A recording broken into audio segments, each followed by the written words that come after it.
ଆଜି ଆପଣମାନଙ୍କୁ ମୁଁ ମୋ ଅନୁଭୂତିର କଥା କହୁଛି। ଠାକୁରେ ଶ୍ରୀ ଶ୍ରୀ ଅଭିରାମ ପରମହଂସ ଦେବ ଥିଲେ ମହାନ ଦାର୍ଶନିକ, ସାହିତ୍ୟ ସାଧକ, ନିର୍ଗୁଣ ନିରାକାର ସ୍ୱୟଂ ପରଂ ବ୍ରହ୍ମ, କରମଳା ଚନ୍ଦ୍ର, ମୋର ଜୀବନ ଧନ, ମୋର ତଥା ମୋ ପରିବାରର ଠାକୁର, ପରମ ଗୁରୁ, ହର୍ତ୍ତା କର୍ତ୍ତା ଦୈବ ବିଧାତା। ସକାଳ ଆରମ୍ଭ ତାଙ୍କ ନାମେ, ରାତି ଶେଷ ତାଙ୍କ ଧ୍ୟାନେ। ମୋ ଠାକୁରଙ୍କ ବିଷୟରେ କ'ଣ କହିବି? ସେ ତ ସ୍ୱୟଂ ଠାକୁର, ଜଗତ କର୍ତ୍ତା। ଜଗତ କଲ୍ୟାଣ ହେତୁ ତାଙ୍କର ଜନ୍ମ। ତାଙ୍କ ବିଷୟରେ ବିରାଟ ବିରାଟ ପୋଥି ଉପଲବ୍ଧ। ମୁଁ ମୋ ଠାକୁରଙ୍କ ବିଷୟରେ ମୋ ଅନୁଭୂତି କିଛି କହୁଛି। ଓଡ଼ିଶାର ପୁରୀ ଜିଲ୍ଲା ବ୍ରହ୍ମଗିରି ବ୍ଲକ ଅନ୍ତର୍ଗତ କରମଳା ଭୋଇପଡ଼ାରେ ମୋ ଠାକୁରଙ୍କ ଜନ୍ମ। 1904 ମସିହା ମାଘ ମାସ ତ୍ରିବେଣୀ ଅମାବାସ୍ୟାରେ ଶ୍ରୀ ଶ୍ରୀ ଠାକୁରଙ୍କର ଜନ୍ମ। କରଣ ପରିବାରରେ ଠାକୁର ଜନ୍ମଗ୍ରହଣ କରିଥିଲେ। ଠାକୁରଙ୍କ ଜନ୍ମ ସମୟ ଅତ୍ୟନ୍ତ ଅଲୌକିକ।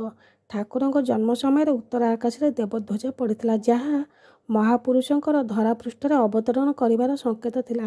ଠାକୁରଙ୍କ ବିଷୟରେ ସମ୍ପୂର୍ଣ୍ଣ କଥା ଆପଣ ଲୀଳାବତାର ଶ୍ରୀ ଅଭିରାମ ଏବଂ ଠାକୁରଙ୍କ ରଚିତ ଗ୍ରନ୍ଥାବଳୀ ଆଦିରୁ ପାଇପାରିବେ। ମୋର ସେ ଶକ୍ତି ନାହିଁ ଠାକୁରଙ୍କ ବିଷୟରେ ଏତେ ସବୁ କିଛି କହିବା ପାଇଁକି। ଠାକୁରଙ୍କ ବାଲ୍ୟ ନାମ ଥିଲା ବିନୋରୀ। ସେ ଥିଲେ ଲୀଳାବତାର। ଠାକୁରେ ଶ୍ରୀ ଶ୍ରୀ ଅଭିରାମ ପରମହଂସ ଦେବ ରୂପରେ ସତ୍ୟନାରାୟଣଙ୍କର 31ତମ ଅବତାର ବୋଲି 500 ବର୍ଷ ପୂର୍ବରୁ ଭବିଷ୍ୟତ ଜ୍ଞାତକ ମାଳିକାରେ ଲିପିବଦ୍ଧ ହୋଇଥିଲା। ମୋର ମୋ ପରମ ପୂଜ୍ୟ ଠାକୁରଙ୍କ ମୁଁ ସ୍ଥୂଳ ଶରୀରରେ ଆଖିରେ ଦେଖିନାହିଁ, କିନ୍ତୁ ସବୁବେଳେ ଅନୁଭବ କରିଛି ତାଙ୍କର ଅଲୌକିକ ଶକ୍ତିକୁ। ତାଙ୍କର ଦିବ୍ୟ ରୂପକୁ ମୁଁ ସ୍ୱପ୍ନରେ ଦେଖିଛି। ଗୋଟେ କଥା କହୁଛି, ଠାକୁରଙ୍କୁ ଜାଣିବା ପୂର୍ବରୁ ଅନୁଭବ କରିଛି ମୋ ଆଖପାଖରେ ଠାକୁରଙ୍କ ଅନୁଭୂତିକୁ, ଠାକୁରଙ୍କ ଉପସ୍ଥିତିକୁ। 2000 ମସିହାରେ ମୋ ବାହାଘର ପରେ ମୁଁ ମୋ ସ୍ୱାମୀଙ୍କ ଠାରୁ ଠାକୁରଙ୍କ ବିଷୟରେ ଶୁଣିଥିଲି। ତା ପୂର୍ବରୁ ଠାକୁରଙ୍କ ବିଷୟରେ କିଛି ବି ଜାଣିନଥିଲି। ଗୋଟେ ଘଟଣା କହୁଛି। ବାହାଘର ପରେ ଦିନେ ରାତିରେ ମୁଁ ସ୍ୱପ୍ନ ଦେଖିଲି ଗୋଟେ ଦିବ୍ୟ ପୁରୁଷ ମୋ ସାମ୍ନାରେ ଛିଡ଼ା ହୋଇ ହସୁଛନ୍ତି। ବୟସ୍କ ବ୍ୟକ୍ତି, ମୁଣ୍ଡ, ଚୁଟି, ନିଶ, ଦାଢ଼ି ସବୁ କିଛି ପାଚି ଯାଇଛି, କିନ୍ତୁ ତାଙ୍କ ଦେହରେ ଯେମିତି ଗୋଟେ କେମିତି ଅଲୌକିକ ତେଜ ପ୍ରକାଶିତ ହେଉଥାଏ। ୟା ପୂର୍ବରୁ ଠାକୁରଙ୍କୁ ଜାଣିନଥିଲି କିମ୍ବା ଦେଖିନଥିଲି। ଏ ଘଟଣା ମୋ ସ୍ୱାମୀଙ୍କୁ ଯେତେବେଳେ କହିଲି ମୋ ସ୍ୱାମୀ ଏବଂ ମୋ ଶାଶୁଘରେ ସମସ୍ତେ ଶୁଣିକି କହିଲେ ମୋ ଜେଜ ଶ୍ୱଶୁର ବୋଧେ ହୋଇଥିବେ।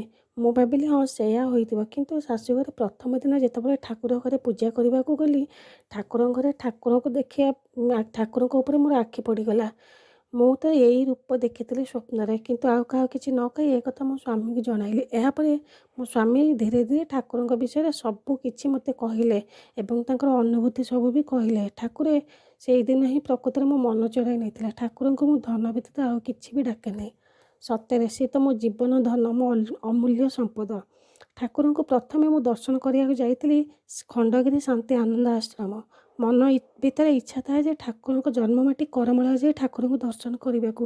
ହେଲେ କାହିଁ କେଜାଣି ପରିବାରର ସୁବିଧା ଅସୁବିଧାକୁ ସାମ୍ନା କରୁ କରୁ ଠାକୁରଙ୍କ କରମଳାରେ ଯାଇ ଦର୍ଶନ କରିବାକୁ ସୁଯୋଗ ମିଳେ ନା ନାହିଁ।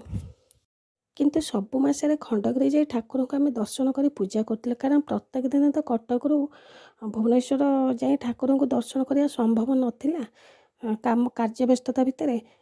ତେଣୁ ପ୍ରତ୍ୟେକ ମାସରେ ଆମେ ଠାକୁରଙ୍କୁ ଖଣ୍ଡଗିରି ଦର୍ଶନ କରିବାକୁ ଯାଉ। 2010 ମସିହାର କଥା କହୁଛି। ଡିସେମ୍ବର ମାସରେ ଠାକୁରଙ୍କ ପାଖକୁ ଯିବାକୁ ସମସ୍ତ ଚେଷ୍ଟା ମୁଁ କରିକି ବିଫଳ ହୋଇଥିଲି। କଥାରେ ଅଛି ନା, ଯୋଗ ନଥିଲେ ପୁଣ୍ୟାତ୍ମାଙ୍କ ଦର୍ଶନ ମିଳେ ନାହିଁ, ହେଲେ ମନ ବି କେଉଁଠୁ ବୁଝିବ।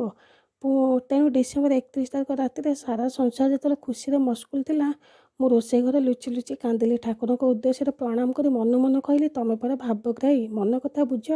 ମୁଁ ତମକୁ ଏତେ ଡାକୁଛି, ମୋ ମନ କଥା କାହିଁକି ଶୁଣୁନ? ଧନ, ମୁଁ ତମକୁ ଯଦି କରମଳା ଦର୍ଶନ ନ କରିପାରିବି, ତେବେ ଖଣ୍ଡଗିରି ଆଉ କେବେ ବି ଯିବିନି। ଏମିତି କେତେ କ'ଣ ଅଭିମାନ କରିଥିଲି ଠାକୁରଙ୍କ ଉପରେ। କିନ୍ତୁ ଠିକ୍ ସେଇଦିନ ସେଇ ରାତି 11ଟା ସୁଦ୍ଧା ମୋ ସ୍ୱାମୀଙ୍କର ଜଣେ ପରିଚିତ ଗାଡ଼ି ମାଲିକ ଫୋନ୍ କରି କହିଲେ, ଭାଇ ନୂଆବର୍ଷ କାଲି ଚାଲନ୍ତୁ କୁଆଡ଼େ ଓପନିଂରେ ଯିବା। ମୋ ସ୍ୱାମୀ କହିଲେ, ଏତେ ରାତିରେ କହୁଛୁ କୁଆଡ଼େ ଯିବା? ମୁଁ ଏପର୍ଯ୍ୟନ୍ତ କିଛି ଆରେଞ୍ଜମେଣ୍ଟ ବି କରିନି। ହଠାତ୍ ସେ କହିଲେ, ଭାଇ ଆପଣଙ୍କ ଠାକୁରଙ୍କ ଆଶ୍ରମ କରମଳା ଚାଲନ୍ତୁ ନା ବୁଲି ଆସିବା। ଆମେ ସମସ୍ତେ ଖୁସିରେ ରାଜି ହୋଇଗଲୁ। ମୁଁ ଠାକୁରଙ୍କୁ ସେଇଠୁ ଉଠି ପ୍ରଣାମ କରି କ୍ଷମା ପ୍ରାର୍ଥନା କରିଥିଲି ମୋ ଭୁଲ ପାଇଁକି। ଠାକୁରଙ୍କୁ କୋଟି କୋଟି ପ୍ରଣାମ ଜଣାଇ ଶୋଇଲି, ହେଲେ ରାତି ସାରା ନିଦ ହେଲା ନାହିଁ। ଯେମିତି ସିନ୍ଦୁର ଫାଟିଛି, ଉଠି ଆଗ ଶାଶୁ ଶ୍ୱଶୁରଙ୍କୁ କହିଲେ ଆମ ସହ କରମଳା ଯିବାକୁ। ଏହାପରେ ନିତ୍ୟକର୍ମ ସାରି ଠାକୁରଙ୍କ ପାଇଁ ଆମେ ବଗିଚାରୁ ମଲ୍ଲି ଫୁଲ ଏବଂ ତୁଳସୀ ସବୁ ତୋଳି ହାର କରିବାରେ ଲାଗିଲୁ। ମୋ ଝିଅ ସେତେବେଳେ 6 ବର୍ଷର ମାତ୍ର ହୋଇଥାଏ। ମୋର ଗୋଟେ ମାତ୍ର ଝିଅ। ସେ ଠାକୁରଙ୍କୁ ବହୁତ ଭଲ ପାଏ। ଠାକୁର ଯେମିତି ତା ଜୀବନ, ସେ କୁହେ ଯେ ଠାକୁରେ ତୁମେ ମୋ ଭାଇ। ଆଉ ସତରେ ଆଜି ପର୍ଯ୍ୟନ୍ତ ଠାକୁର ହିଁ ତାର ଏକମାତ୍ର ଭାଇ। ସବୁ ବର୍ଷ ରାକ୍ଷୀରେ ସେ ଠାକୁରଙ୍କ ପାଇଁ ସଜାଇ ଦିଏ ଥାଳି, ଠାକୁରଙ୍କ ହାତରେ ଖଣ୍ଡଗିରି ରାକ୍ଷୀ ବାନ୍ଧିଥାଏ। ତାର ଗୋଟେ ଭଲ ଗୁଣ ହେଲା, ଘରକୁ ଆସିଲେ ଯିଏ ଯାହା ବି ଆଣିଥାଉ ସେ ଆଗ ଠାକୁରଙ୍କ ପାଇଁ କାଢ଼ି ରଖେ। ଏବେ ବି ତାର ସେଇ ଅଭ୍ୟାସ ଅଛି। ମୋ ଝିଅ ସେତେବେଳେ ଏତେ ଛୋଟ ଥିଲା ଯେ ମାଳା ଗୁନ୍ଥିବା ଶିଖିନଥିଲା, ହେଲେ ତା ହାତରେ ଅତି ଶ୍ରଦ୍ଧାରେ ସେ ତୁଳସୀ ମାଳା ସବୁ, ମାନେ ପତ୍ର ଲାଗିଥିବା ବଡ଼ ବଡ଼ ତୁଳସୀ ଡାଙ୍ଗ ସବୁ ସୂତାରେ ଗଣ୍ଠି ପକାଇ ଚାଲିଲା। ତା ଛୋଟ ଛୋଟ ହାତରେ ଅସଜଡ଼ା ମାଳଟିଏ କରିସାରିବା ପରେ କହିଲା, ମାମା ଠାକୁର କ'ଣ ମୋ ହାର ପିନ୍ଧିବେ? ତା ବାବାଙ୍କ ପେଟରୁ ଅଚାନକ ବାହାରି ପଡ଼ିଲା, ଦେଖିବୁ ଠାକୁରେ ଆଗ ତୋ ମାଳା ପିନ୍ଧିବେ। ଯଥାଶୀଘ୍ର କାମ ସାରି ଆମେ ଭାରି ଖୁସିରେ ବାହାରି ପଡ଼ିଲୁ କରମାଳା। ବାଟରୁ ଠାକୁରଙ୍କ ପାଇଁ ମିଠା ଆଉ ଫୁଲହାର କିଣିଲୁ। ଭଲରେ ଭଲରେ ବାଟ ପଚାରି ପଚାରି ଠାକୁରଙ୍କ ପାଖେ ପହଞ୍ଚିଗଲୁ। କି ସୁନ୍ଦର ଆଶ୍ରମ, କି ଶାନ୍ତ ପରିବେଶ, ଦୁନିଆର ସବୁଠୁ ଶାନ୍ତିର ସ୍ଥାନ। ସେଥିପାଇଁ ବୋଧେ ତାଙ୍କ ନାମ ଶାନ୍ତି ଆନନ୍ଦ ଆଶ୍ରମ। ଠାକୁରଙ୍କ ପାଖରେ ପହଞ୍ଚି ଧୁଆଧୁଇ ହେଇ ଠାକୁରଙ୍କୁ ଦର୍ଶନ କଲୁ। କି ଦିବ୍ୟ ରୂପ, ଆଖି ଫେରା ହେଉନଥାଏ, ଅପୂର୍ବ ଆନନ୍ଦ ଲାଗୁଥାଏ ଠାକୁରଙ୍କୁ ଦର୍ଶନ କରି। ଠାକୁରଙ୍କୁ ଦେଖି ଆଖିରୁ ଧାର ଧାର ଲୁହ ଗଡ଼ି ଯାଉଥାଏ, ଅନ୍ତରରୁ କୋହ ଉଠୁଥାଏ। ଠାକୁରଙ୍କ ପାଖରେ ଲୁହ ଗୁଡ଼ିକ ବୋଲ ମାନିବାକୁ ଯେମିତି ନାରାଜ। ଆଖି ଯେମିତି ଆଜି ପବିତ୍ର ହୋଇଗଲା। ଯାହାଙ୍କୁ ଦେଖିବାକୁ ଦୁଇ ଆଖି ଯେମିତି କେତେ ତପସ୍ୟା କରି ଆଜି ସଫଳ ହୋଇଛନ୍ତି। ସମସ୍ତେ ଆମେ କାନ୍ଦୁଥିଲୁ ଠାକୁରଙ୍କୁ ଚାହିଁ। ଆମେ ଫୁଲହାର ଏବଂ ଭୋଗ ବ୍ୟାଗଟିକୁ ଠାକୁରଙ୍କର ବାବାଙ୍କ ହାତକୁ ବଢ଼ାଇ ଦେଲୁ। ଆମେ ସମସ୍ତେ ଛିଡ଼ା ହୋଇଥିଲୁ, କିନ୍ତୁ ବାବା କ'ଣ କଲେ, ସମସ୍ତ ଫୁଲହାର ଏବଂ ଭୋଗ ବ୍ୟାଗରୁ କାଢ଼ିକି ଧରିଲେ ଏବଂ ମୋ ଝିଅ ତିଆରି କରୁଥିବା ତୁଳସୀ ମାଳ କାଢ଼ିକି ଧରିଲେ। ହଠାତ୍ ଝିଅ ପାଖକୁ ଡାକି କହିଲେ, ମା ଆସିଲୁ। ଝିଅ ବାବାଙ୍କ ପାଖକୁ ଯିବା ପରେ ତା ହାତକୁ ସେ ତୁଳସୀ ମାଳା ବଢ଼ାଇ ଦେଇ କହିଲେ, ମା ନେ, ନିଜ ହାତରେ ତୋ ଠାକୁରଙ୍କୁ ପିନ୍ଧାଇ ଦେ। ସମସ୍ତେ ଆମେ ଆଶ୍ଚର୍ଯ୍ୟଜନକ ଭାବରେ ପରସ୍ପରକୁ ଅନାଇଲୁ। ସତରେ ସେ ତ ଲୀଳାମୟ ଠାକୁର, ତାଙ୍କୁ ଅବା କେଉଁ କଥା ଜଣା ନାହିଁ। ଭକ୍ତ ଭାବରେ ତ ସେ ବନ୍ଧା। ମୋ ଝିଅ ଏତେ ଖୁସି ହେଇଗଲା, ଆମେମାନେ ବି ଏତେ ଖୁସି ହେଇଗଲୁ ଯେ ତା ଶବ୍ଦରେ ବର୍ଣ୍ଣନା କରାଯାଇ ନପାରେ। ଝିଅ ଖୁସିରେ ଠାକୁରଙ୍କ ପାଦପଦ୍ମରେ ତୁଳସୀ ମାଳ ରଖିବାକୁ ଯାଉଥିଲା, କିନ୍ତୁ ବାବା ତାକୁ ଅଟକାଇ କହିଲେ, ମା ମାଳା ଠାକୁରଙ୍କୁ ପିନ୍ଧାଇ ଦେ। ହେଲେ ତାର ହାତ ବି ପାଇବନି ଠାକୁରଙ୍କୁ। ତେଣୁ ବାବା କ'ଣ କଲେ, ଠାକୁରଙ୍କ କଡ଼ରେ ପୂଜା ପାଉଥିବା ଚାନ୍ଦିର ବିଗ୍ରହଙ୍କୁ ତୁଳସୀ ମାଳ ପିନ୍ଧାଇ ଦେବାକୁ କହିଲେ। ହୃଦୟ ଦେବତାଙ୍କ ଲୀଳା ତ ଅପାର। ଝିଅ ହାତରୁ ସେ ତୁଳସୀ ମାଳ ପିନ୍ଧିଲେ। ଏତେ ଖୁସିର ମୁହୂର୍ତ୍ତ ଥିଲା ଯେ ଆମମାନଙ୍କ ପାଇଁ ଭାରି ଖୁସି ଲାଗୁଥାଏ। ଝିଅ ଠାକୁରଙ୍କ ପାଦ ସ୍ପର୍ଶ କରି ଲମ୍ବ ହୋଇ ପ୍ରଣିପାତ କଲାବେଳକୁ ଠାକୁରଙ୍କ ମଥାରୁ ଖସି ପଡ଼ିଲା ଗୋଟେ ଫୁଲ ଆସି ସିଧା ତା ମୁଣ୍ଡ ଉପରେ ପଡ଼ିଲା।